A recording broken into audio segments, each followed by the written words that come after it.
So I like the idea of jalapeno poppers, but my stomach doesn't always like the idea of jalapeno poppers. But while I was thinking about this, I was like, oh, anything could be a popper. And no, not like the gas station fun time drug, you degenerates, but you know, what about like just a vessel that holds a cheese of some sort that's wrapped in bacon? That just sounds like a popper to me, and it doesn't matter what the vessel is, as long as it tastes good.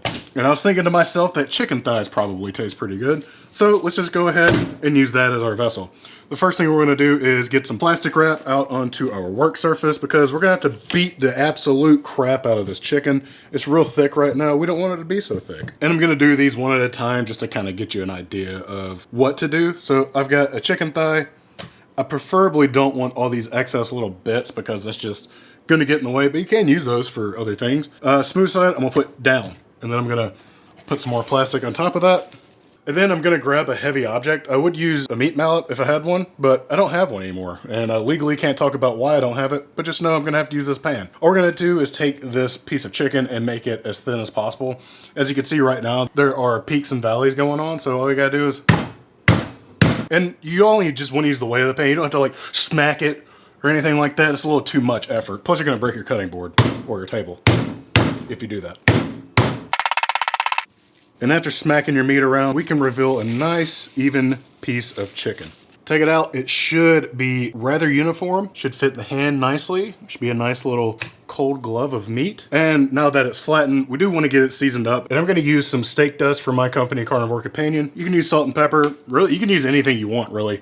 I'm not going to judge your seasoning choices. Put that on both sides. All right, we got this seasoned up, and now we need to add some sort of cheese. I'm just gonna use some shredded cheddar. You can use whatever you want. Monterey Jack would be great on this, pepper jack, you know, anything like that. And then we're gonna get this out of the way and get a slice of bacon onto a clean surface so we can start wrapping this thing. So I got my chicken with my cheese. I'm just gonna roll it up like a little joint, put it on the edge of my bacon, and just start rolling that thing around. And it should be looking a bit like this, a nice little package of chicken, bacon, and cheese. And I'm not gonna bore you with the other ones I'm gonna make, so let's go ahead and get to the point where those are done.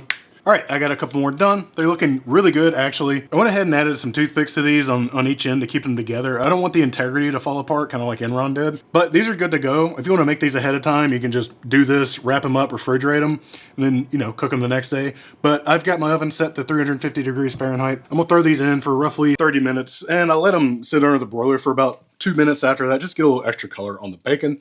These are insanely hot. I'm gonna let these sit for about 10 minutes, and you know what we do whenever we let things rest. Enjoy your squirrels.